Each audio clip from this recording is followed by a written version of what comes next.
որոշակի առումով կարելի է անվանել սպիտակ ագրա։ Նա չի վախենում հոսանքին հակառակ ընթանալ եւ ասել բաներ, որոնք շատերը չէին համարձակվի։ Նա անկեղծ է, սակայն նրան շատերը կոնֆլիկտային են համարում։ Այս եւ բոլոր բացահայտումները քիչ անց։ Բարև ձեզ Աննա։ Ողջույն։ Շնորհակալ եմ, որ ընդունել եք հաղորդման հրավերը։ Ես էլ եմ շնորհակալ հրավերի համար։ Իդեպ սա CV հաղորդման տարեվերջյան վերջին հաղորդումն է եւ միասին որոշակի առումով պետք է ամփոփենք տարին։ Հետաքրքիր է 2016-ը ինչպիսին էր ձեզ համար։ Եթե անկեղծ լինեմ, 2016-ը ինձ համար այդքան էլ հետաքրքիր տարի չէր։ Մի քիչ ավելի հանգիստ ու ոչ ցայտնոտային գործունեություն եմ ծավալել 16 թվականին, բայց անկեղծ ասած մի քիչ ձանձրացել եմ այդ միապաղաղությունից։ Կարծում եմ դա ոչ միայն իմ կյանքում է եղել, այլ երևի թե չեմ սխալվի, որ ասեմ ամբողջ աշխարհում է այդպես դանդաղել մի քիչ տեմպը կյանքի, ինչ-ինչ պատճառներով, բայց հույս ունեմ, որ 17 թվականը արդեն մի քիչ ավելի հետաքրքիր կլինի ստեղծագործական առումով, թե իմ ստեղծագործական կյանքում եւ թե ընդհանրապես ասպարեզում։ Այսինքն այն, որ դուք նշում եք, որ հետաքրքիր տարի չէր, միայն պայմանավորված է ստեղծագործական գործունեության պատճառով։ Դե անձնական կյանքին չանդրադառնանք հետաքրքրության անհետաքրքրության առումով, բայց ինչ մեղք ստացնեմ, դա էլ անհետաքրքիր։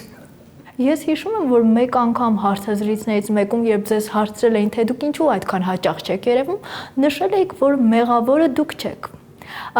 Եվ մեղավորը մարդիկ են, ովքեր ձեզ պարզապես չեն հրավիրում կամ ձեր տեսահոլովակները, տվյալ պարագայում ավելի հին աշխատանքները չեն ցուցադրում։ Ինչ եք կարծում, սա ինչով է պայմանավորված։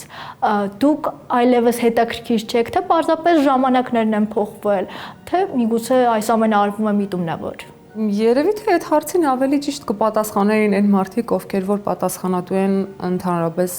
հեռուստատեսության եթերների երաժշտական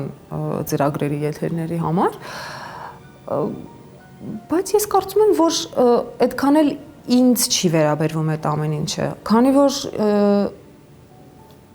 վերջին շրջանում երգիչ-երգչուհիները անհավանական քանակության աճ են արձանագրել։ Այդ պատճառով ես կարծում եմ, որ եթերները անսահմանափակ չեն էլի այդ առումով։ Այսինքն ինչ որ մարդիկ ծանոթ բարեկամ եւ այլն գտնում են, ավելի շատ են հայտնվում այդ սահմանափակ քանակության ժամային առումով մեջ, քան այն մարդիկ, ովքեր որ ուղղակի չեն ուզում ինչ որ կապեր օգտագործել, որպեսզի ունենան եթերային ժամանակ։ Իսկ չեք վախենում, որ հնարավոր է կորցնեք ժամանակը, որովհետև շատ հաճախ եք կարծես թե պասիվանում եւ ժամանակը գնում է, աշխատանքներ չենք տեսնում եւ որոշակի առումով դուք որպես երգչուհի նորություններ չեք մատուցում, չեք վախենում այդ ժամանակի կորստի համար։ Չէ, չեմ վախենում ժամանակի կորստի համար, որովհետեւ ժամանակը ինքն իրենով այնպիսի իմաստուն երևույթ է, հա, այսպես ասենք, որ ամեն ինչ իր տեղն է դնում այսպես թե այնպես։ Եթե ես չեմ երևում եթերում, դա չի նշանակում, որ ես ինչ-որ գործեր չեմ անում, ինչ-որ նոր աշխատանքներ չկան, նոր ստեղծագործություններ չկան, իմ երգացանկում կան իրենք ու ավելանում են, ու կարծում եմ, որ հետաքրքրվողները իրենք գիտեն այդ ամենի մասին։ Ես ինքս սովորություն չունեմ անընդհատ ինձ ինչ-որ տեղ սենց զորով, հա, կոպիտ ասած մատուցելու մարդկանց, ում հետաքրքիր եմ, իրենք գիտեն, ում հետաքրքրում եմ, իրենց կամքով են հետաքրքրվում, այդ ամենը լինում է իմ էջերում, Facebook, Instagram, YouTube, այսինքն նենց չի, որ ես ասպարեզում չկամ։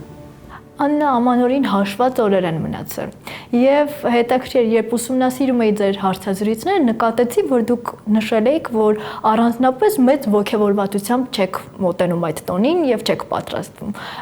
բայց սա հետաքրքիր է այն առումով, որ շատերն են, նույնիսկ մեծերն են հավատում ամանորյա հրաշքին։ Ինչով է պայմանավորված, որ դուք այդ ամենին այդքան էլ չեք սպասում։ Չեմ կարող ասել, որ չեմ սպասում, ուղղակի տենց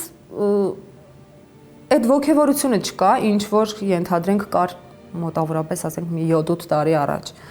Ինչ փոխվեց։ Գլոբալ ոչինչ չի փոխվել։ Այդ դեպքում ինչ կար այն ժամանակ, որ այսօր չկա։ Մի քիչ ավելի կյանքի ռիթմներ ավելի արագ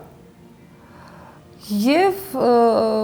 աշխատանքներ ավելի շատ։ Բայց դուք նաև հիշում եմ, որ նշել եք, որ ծննդյան օրերն էլ չեք սիրում, նույնիսկ ատում եք ձեր ծննդյան օրը, եւ շատ քչերը գիտեն այդ օրվա մասին։ Իհարկե կան մարդիկ, որոնք չեն սիրում այդ օրը տոնել, բայց հենց այսպես ատել բառը չեն օգտագործում։ Սա ինչ որ մի շրջան է եղել, որ վատ ծննդյան օր եք ունեցել հիշողություններ։ Չէ, երբևէ չի եղել, որ ես ինչ որ վատ հիշողություններ ունենամ ծննդյանս օրվա վերաբերյալ, ուղղակի երբ որ փոքր էի, դպրոցական հասակում նկատի ունեմ, ես երբևէ չէր ստացվում, որ իմ ծնունդը այդպես հյուրերով եւ դասարանցիներով, ընկերներով նշենք, որովհետեւ իմ ծննդյան օրը արդեն ամառային արձակուրդները սկսվելուց հետո էր, այդ իսկ պատճառով դժվար էր լինում հավաքել ընկերներին միտեղ, որովհետեւ շատ շատերը քաղաքում չէին լինում ուղղակի։ Այդ պատճառով այդպես մանկուց ինձ մոտ ծննդյան օրը այդպես ինչ որ կտրուկ չի տարբերվել մնացած բոլոր օրերից, այդ պատճառով ես տենց չեմ էլ ֆիքսվել ծննդյան օրվա այդ խորհուրդ ասեմ, ինչ որ, չգիտեմ, ինչ որ տարբերության վրա ու այդպես էլ եկել է։ Իսկ վերջին տարիներին ուղղակի կանանց եւ աղջիկների նաեւ հատուկ է վախենալ տարիքից։ Ձեզ մոտ եկել այդ շրջանը։ Չէ։ Կարծում եմ դա ծննդյան օրը սիրել չսիրելու հետ կապ չունի։ Համենայն դեպս իմ դեպքում կապ չունի։ Պարզապես այդ օրը մենք ավելի շատ ենք ֆիքսում, թե որքան ժամանակ գնաց։ Մի տարի էլ մեծացա։ Հա մարդիկ կան, որ ասում են, ես ամբողջ տարին չեմ զգում, որ ես մեծացել եմ, հենց այդ օրը գալիս է, ես զգում եմ, որ ես մեծացել եմ։ Ինչ տարբերություն ենթադրենք դրա նախորդ օրը, թե դրա հաջորդ օրը։ Ինձ համար դա անհասկանալի է, ես տարիքից չեմ վախենում, որովհետև ենթադրենք վախեցա, ինչ սա փոխվելու։ Իսկ ինչից եք վախենում այդ դեպքում։ Չեմ վախենում, ուղղակի չեմ սիրում մենակություն։ Դա դες չի վախեցնում այնուամենայնիվ։ Չէ, չի վախեցնում։ Ես ինքս իմ բնույթով շատ շփվող ու շատ մերվող մարդ եմ, այսինքն նոր ծանոթություններ, նոր ընկերներ եւ այլն ինձ համար դա ինչ որ լուրջ խնդիր չի։ Ես շատ գնահատում եմ ժամանակի փորձությունը անցած իմ ընկերներին, որոնք շատ քիչ են։ Այն մարդիկ, ովքեր որ ժամանակի փորձությունը անցնում են ու մնում են իմ կողքին, իրենք իմ կյանքի անբաժանելի ու շատ կարևոր մասն են կազմում։ Բայց դա չի նշանակում, որ ես նոր ընկերներ ու նոր ծանոթներ չեմ ունենում ու ասեմ ավելին շատ հեշտ եմ ձեռք բերում իրենց։ Բայց հետաքրքիր մի երևույթ եմ նկատել, որքան էլ որ դուք նշում եք, որ հեշտ եք շփվում մարդկանց հետ եւ շատերի հետ եք հեշտ ընկերանում, կարծրատիպ կա, որ Աննա Խաչատրյանը բավական բարդ մարդ է։ Ինձ համար շատ հետաքրքիր է այդ կարծրատիպը որտեղից է առաջացել ու հիմնականում այդ կարծիքը ունեն ու այդ չգիտեմ, ասեմ լուրը, բամբասանքը, չգիտեմ ինչը տարածում են այն մարդիկ, ովքեր որ ինձ հետ ընդհանրապես չեն շփվել։ Երբևէ ինձ մոտիկից տեսած չեն, ինձ հետ շփված չկան, բայց իրենք որոշել են, որ ես շատ վատ բնավորություն եմ, ես կոնֆլիկտային եմ եւ այլն եւ այլն։ Ես անձամբ ինքս կոնֆլիկտ երբեք չեմ սարքում, այսինքն այդ կոնֆլիկտային իրադրությունը կարող է ինձ վիրավորի այդ պահին, այդ սիտուացիան, որում ես գտնվեմ, կամ ինչ որ մարդկանց վերաբերմունքը ինձ դուր չգա, ես ուղղակի կլռեմ այդ ժամանակ, նորից կթողնեմ այդ ամեն ինչը ժամանակի վրա, հա, հույսին, ամեն ինչ տեղը կդնի ժամանակ։ Իսկ այս կարծրատիպային մոտեցումը ձեզ չի անհանգստացնում։ Բացարձակ։ Աննա, նշեցիք, որ վախենում եք մենակությունից, բայց այս պարագայում առավելապես նշեցիք չեմ սիրում մենակությունը։ Չեք սիրում, լավ։ Չեք սիրում մենակությունը եւ առավելապես ընկերների անունը տվեցիք։ Բայց եթե մոռանանք ընկերների մի պահ եւ այդ ամենը վերագրենք արդեն անձնական մենակությանը, այս առումով վախենում եք, որ չեք հանդիպի նրան։ Դեպետ ես հիշում եմ, որ դուք խոստովանել եք, որ հավատում եք, որ այս աշխարհում բոլոր մարդիկ ունեն իրենց կեսը։ Ասել եմ ու եւս մեկ անգամ կասեմ, որ վստահ եմ, որ բոլոր մարդիկ ունենում են իրենց կեսերը եւ այդ կեսերը ինչ որ ժամանակ, ինչ որ տեղից պիտի հայտնվեն քո կյանքում։ Կլինի դա շատ երիտասարդ տարիքում, թե ոչ այնքան երիտասարդ, թե նույնիսկ արդեն հասուն շատ տարիքում, բայց կլինի։ Դուք երբևէ հանդիպել եք այն տղամարդուն, որի հետ ցանկանում եք ձեր կյանքը կապել։ Եթե չլինեին կասկածներ, ես վստահ կլինեի, որ ես հանդիպել եմ ժամանակին ինչ որ տղամարդու, բայց չի ստացվել։ Բայց երևի թե չէ։ Սիրային հիասթափություն չեք ունեցել։ Չեմ կարծում, որ կա ինչ որ մեկը աշխարհում, որը չի ունեցել ինչ որ հիասթափություն կախված հակառակ ծերի հետ։ Ունեցել եմ, իհարկե ունեցել եմ։ Դուք ավելի խիստ մարդու տպավորություն եք թողնում։ Որոշակի առումով երկաթյա լեդի, այսպես նույնիսկ կարելի է ձեզ բնորոշել, եւ տպավորություն է, որ իրականում նման հարաբերություններում առավելապես դուք պետք է որ լքողի դերում լինեք։ Լքողի դերում ես ինքան չեմ սիրում այդ դերը։ Ես ընդհանրապես չեմ սիրում մարդկանց ցավացնել ու աշխատում եմ երբեք չխաղալ մարդկանց զգացմունքների հետ։ Միշտ աշխատում եմ այնպես անեմ, որ ոչ թե ես լինեմ լքողի դերում, այլ ինչ որ միասին, հա, այդ ամեն ինչի մեջով անցնենք ու միասին որոշում կայացնենք, որ եթե բաժանվում ենք, ուրեմն միասին ենք բաժանվում։ Ինչու այդպես ավելի հեշտ է։ Ես չեմ սիրում մեղավոր լինել։ Ես նորից եմ ասում, երբ որ ես ինչ որ մեկին նեղացնում եմ, այդ ինձ խանգարում է ապրել, ոնց ասեմ։ Լավ, իսկ ո՞րն է այն սահմանը, որից հետո դուք հասկանում եք, որ այնուամենայնիվ այդ տղամարդը չի կարող լինել ձեր կողքին։ Ես չեմ կարծում, որ կա ինչ որ հստակ բաղադրատոմս, որին ես հետևում եմ, հա, այդ առումով։ Շատ ինչ որ մանր-մունր հարցեր կարող են լինել կյանքում, ինչ որ շատ ոչ լուրջ ինչ որ իրավիճակներ, որում դու հասկանում ես, որ դու այտենց չէիր անի ու դու դիմացի տղամարդուց լրիվ ուրիշ բան էիր սպասում, բայց մարդիկ տարբեր են, մտածելակերպները տարբեր են ու եթե շատ խիստ են տարբերվում մարդկանց մտածելակերպերը, իրենք չեն կարող միասին լինել։ Դուք նույնիսկ մեկ անգամ հարցադրություն նշել էիք, որ ասպետի եք սպասում։ Հա, սպասում եմ, ով չի սպասում։ Բայց ամենամեծ հարցն ինքն կգա այդ ասպետը երբևէ թե չէ, այսինքն այդ իմ պատկերացման ասպետը։ Տղամարդը ինձ համար պիտի լինի առաջին հերթին ամուր մեջք։ Այսինքն ես պիտի իմանամ, որ իմ կողքը կա մեկը, ով որ դժվար պահին չի թեքվի ինձ մեջքով չի կանգնի, ինձ չի լքի։ Ես կարող եմ ենթադրել, որ նման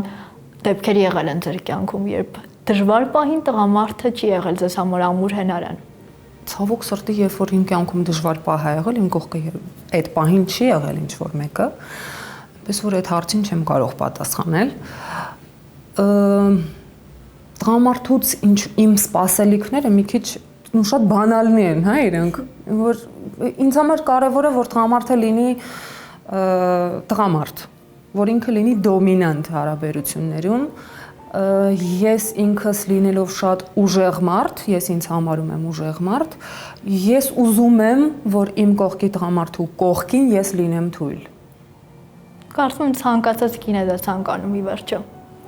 Խնդիրը նրանում է, որ ցանկացած կին իրեն չի համարում ուժեղ մարդ։ Եվ ուժեղ չէ, ի վերջո։ Եվ այո, ամբողջ խնդիրը դրանում է ու ես կարծում եմ, որ իմ կողքի տղամարդը պիտի լինի այնպիսին, որ կարողանա հեշտ տանել են փաստը, որ իր կողքը արդեն կայացած, իրենից ինչ որ բան ներկայացնող անհատ է, որը ունի կյանքի փորձ, որը ունի շատ երկար անցած ճանապարհ մեջքի հետևում եւ այդ ամեն ինչը չի կարող անհետևանք մնալ, որովհետեւ երբ որ կինը ուժեղ կին է, ինքնուրույն կին է, իր բնավորության մեջ ինչ որ գծեր են հայտնվում, որ այնպիսի տղամարդ պիտի լինի իր կողքը, որ դա իրեն չխանգարի, այսինքն այդ տղամարդը պիտի լինի շատ կայացած, շատ ինքնաբավ ու ինչ ասեմ, չգիտեմ, ոնց բնորոշեմ, ինչ ածականներ կարող եմ օգտագործել այս դեպքում, կարծում եմ միտքս հասկանալի է։ Այս առումով մեջբերեմ ձեր մտքերից մեկը կրկին տղամարդու վերաբերյալ։ Եթե այսօրվա Աննային համեմատում եմ 10 տարի առաջվա Աննայի հետ, ապա նկատում եմ, որ առաջվա Աննան շատ ավելի թեթև էր վերաբերում տղամարդկանց թերություններին։ Հիմա շատ ավելի ծանր եւ բծախնդրորեն եմ մոտենում նրանց։ Վստահ եմ, որ գնալով այդ բծախնդրությունը ավելի կխորանա։ Սա ձեզ չի վախեցնում։ Ցավոք, այդպիսի երևույթ իմ կյանքում արձանագրվել է, բայց կարծում եմ, որ բոլոր կանայք էլ տարիքի հետ կյանքի փորձ ձեռք բերելու հետ զուգահեռ դառնում են ավելի պահանջկոտ ու ավելի բծախնդիր, ուզում են, ну, хотеть же не вредно, ուզում են իրենց կողքի տղամարդը լինի, ну, իրենց պատկերացմամբ իդեալին մոտ, բայց որքանով է դա հաջողվում կյանքում, երևի թե շատ քիչ մարդու։ Իմ շատ զրուցակիցներ նաև խոստովանել եմ, որ հենց այստեղ, այս տաղավարում, որ եթե գա ժամանակ, երբ նրանք չհանդիպեն իրենց սիրուն, այնուամենայնիվ մայրանալու որոշում կկայացնեն։ Նման մտքեր ունեցել եք կամ երբ են իրանք հասկանում, որ այդ ժամանակը եկավ։ Դա երևի թե անհատական որոշում է։ Գուցե որևէ մեկի համար այդ սահմանը լինի 30-ը, մեկ այլ մարդու համար լինի 45-ը, դա կարծում եմ իսկապես անհատական որոշում է։ Նման մտքեր բնականաբար կարծում եմ բոլոր կանանց մոտ են առաջանում մայրանալու, որովհետև համենայն դեպս ես չեմ հանդիպել որևէ իքական սեռի ներկայացուցիչ, այսպես ասեմ, ով չի ունեցել ցանկություն երեխա ունենալու։ Խոսքը տվյալ պարագայում ավելի համարձակ որոշման մասին է եւ մայրանում են առանց ավանդական ընտանեկան կարգավիճակի, ամուսնական կարգավիճակի։ Ես երբևէ չեմ քննադատել եւ չեմ էլ պատրաստվում որևէ մեկին քննադատեմ այս կամ այն քայլը անելու համար, որովհետեւ ես ոչ դատավոր եմ, ոչ էլ Աստված։ Ամեն մարդ ինքն է որոշում իր կյանքում իր համար ավելի կարևոր որ քայլը պիտի լինի։ Բայց անկեղծ ասեմ, ես համարում եմ, որ ամուսնանալ կինը կարող է նաեւ 60 տարեկանում։ Սակայն երեխա բայց մայրանալ չի կարող, այնպես որ ես համարում եմ, որ եթե կան այդպիսի կանայք, ովքեր որ նման համարձակություն ունենում են, լավ են անում, ճիշտ են անում։ Ես չգիտեմ, ես կանեմ այդպես, թե ոչ չեմ ուզում դրա մասին դեռ մտածել, որովհետև դեռ հույս ունեմ, որ կհանդիպեմ իմ ուզած կեսին։ Ինձ համար նախատեսված կեսին։ Հոսանք։ Դուք զրույցի ընթացքում նաև նշեցիք, որ երբ դժվարություն ունեիք, որևէ մեկը ձեր կողքին չէր։ Հետաքրքիր ինչ դժվարության մասին է խոսքը եւ ինչու եք դուք հայտնվել միայնակ։ Երևի մի քիչ տենց սխալ արտահայտվեցի, որ слава богу, փառք Տիրոջը, ես երբևէ տենց ինչ որ լուրջ խնդրի առաջ չեմ կանգնել։ Ուղղակի պահեր են լինում կյանքում հոգեբանական առումով դժվար կամ թեկուզ աշխատանքային առումով դժվար եւ այլն։ Այդ առումով կարող է ինչ որ տենց մի քիչ խնդիրներ են եղել ու ինչ պատճառներով մի քիչ ավելի խորը ու ծանր է քո մեջ վերապրել այդ ամեն ինչը։ Լավ կլինի, որ այդ ժամանակ, այդ պահին կողքդ հարազատ քեզ մարդ լինի, բայց ինձ թվում է, որ կյանքում երբ որ դժբախտություն է լինում, իհարկե Աստված հեռու պահի բոլորից էս բոլոր տեսակի դժվարություններն ու դժբախտությունները։ Այդ ժամանակ շատ ավելի շատ մարդ է լինում կողքդ, քան այն ժամանակ, երբ որ քեզ մոտ ամեն ինչ լավ է ու դու խնդիր չունես, դու երջանիկ ես, այդ երջանկությունը քեզ հետ կիսում են շատ ավելի քիչ մարդիկ։ Ու հենց այդ մարդիկ են ավելի արժեքավոր ինձ համար, ովքեր քո կողքին են ու լիարժեք կիսում են ու ապրում են քեզ հետ այդ երջանիկ պահերը ու չեն նախանձում, կարևորը դա է։ Նշեցիք, որ հոգեբանական հուսահատություններ են լինում։ Այս տարի ես կարող եմ ենթադրել, որ դրանք շատ էին։ Չէ։ Այս տարի կակրաս չի եղել այդպիսի իրավիճակ, որ ես ինչ-որ տենց խորը դեպրեսիոն վիճակում լինեմ, ինձ պետք լինի հանել այդ վիճակից։ Բոլորիս կյանքում էլ լինում են այդ ընկճված պահերը, բայց ես երևի թե այդ առումով մի քիչ ավելի ինքս իմ մեջ կարող եմ կողքից մտածեմ, որ ես շատ խորը դեպրեսիայի մեջ եմ, շատ sense լուրջ խնդիր ունեմ ես, բայց իրականում այդպես չլինի։ Իսկ ինչը կարող է ձեր դեպրեսիայի պատճառը լինել։ Ես դեպրեսիա չեմ ունեցել երբևէ։ Դեպրեսիա բառից իր լայն ու բուն իմաստով ես երբևէ չեմ ունեցել դեպրեսիա։ Ես ինքս իմ բնությամբ շատ լավատես մարդ եմ ու երբ որ ես նեղված եմ լինում, կան չէ՞ մարդիկ, որ նեղված են լինում, գնում փակվում են սենյակում, սենց նստում են ու տառապում են, չեմ կարա տենց։ Ես պիտի դուրս գամ, մարդկանց հետ շփվեմ։ Դա չի նշանակում, որ ես իմ մեջի բացասական էմոցիաները պիտի հանեմ, բոլորին ցույց տամ ու վարակեմ այդ ամեն ինչով։ Չէ, ես ուղղակի պետքա այդ իմ մեջ այդ ամեն ինչը սեղմեմ, վանեմ ինձանից հաճելի մարդկանց հետ շփումով, հաճելի ինչ-որ մթնոլորտում եւ այլն։ Այդ ժամանակ ինձ ավելի հեշտ է լինում ինչ-որ քննի մեջից դուրս գալ, հա, տենց հոգեբանական առումով։ Բայց ոչ միշտ է տենց լինում մարդկանց մոտ, ցավոք։ Դա ավելի հեշտ է ասեմ ձեզ։ Եվ փորձենք տարին ամփոփել։ Որն էր այս տարվա ձեր գլխավոր ձեռքբերումը։ Տարին որևէ առումով ինձ համար առանձնահատուկ չէր։ Իսկ հակառակը կորուստը տարվա։ Էլի առանձնահատուկ չէր։ Այսինքն որոշակի առումով կարող եմ ենթադրել, որ միապաղաղ տարի էր։ Շատ ստաբիլ ու միապաղաղ ոչ մի ձևի տարի էր։ Ինչ սպասենք 2017-ին Աննա Խաչատրյանից։ Չարաճճիությունը ես իմ կյանքում չզգացի այս տարի։ Լավ, ակլորիտ ինչ եք ակնկալում։ Ուй, այդ դժվար հարց է։ Ասում են ակլորները կռվարար են, չէ՞, բայց ես չեմ ուզում, որ ինչ որ այդ տիպի իրադարձություններ լինեն, չեմ ասում իմ կյանքում, իմ շուրջը ընդհանրապես, բայց վստահ եմ, որ լավ տարի կլինի։ Եվ ձեր բարեմաղթանքը բոլոր այն մարդկանց, ովքեր հետևում եւ սիրում են ձեզ։ Կարող եմ վստահ ասել, որ բոլոր այն մարդիկ, ովքեր հետևում են իմ երկարվեստին, իմ գործունեությանը, ես ուզում եմ նրանցից շնորհակալություն հայտնել, որովհետև առանց նրանց ես բնականաբար ոչ մեկին պետք չեմ լինի։ Շնորհակալ եմ, որ ինձ հետևում են, շնորհակալ եմ, որ գնահատում են իմ արած աշխատանքը։ Կաշխատեմ այսուհետ եւս հուսախաբ չանել ձեզ ու ներկայացնել լավ որակյալ երաժշտություն։ Շատ շնորհակալ եմ, որ միասին ամփոփեցինք 2016-ը։ Հուսանք 2017-ը կլինի իսկապես նոր ձեռքբերումների տարի եւ ինչպես դուք եք նշում, ժամանակը ամեն ինչ իր տեղը կգցի։ Եվ այն նվիրական երազանքները, որոնց մասին մենք այսօր խոսեցինք,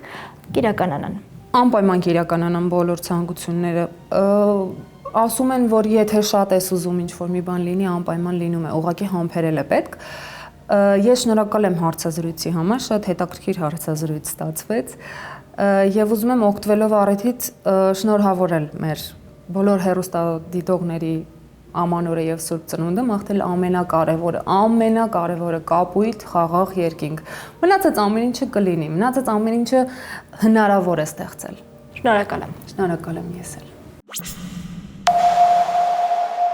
Եվ վերջում նկարահանման աջակցելու համար շնորհակալություն եմ հայտնում Արամի 42 կոտորակ մեկ հասցեամ գործող Ժան-Պոլ էքզիստենցիալ սրճարանին։ Դիմահարդարումն ապահովելու համար շնորհակալություն Տինա Թևոսյան բյութի ցենտրին, հասցե Բաղրամյան 85, իսկ վարսահարդարման համար շնորհակալություն Կառե գեղեցկության սրահին, հասցե Բաղրամյան 75, հագուստը տրամադրելու համար շնորհակալություն Պիամենտե խանութ սրահին, հասցե Տիգրան Մեծ 16, Ռասիամոլ 3-րդ հարկ։ Կհանդիպենք։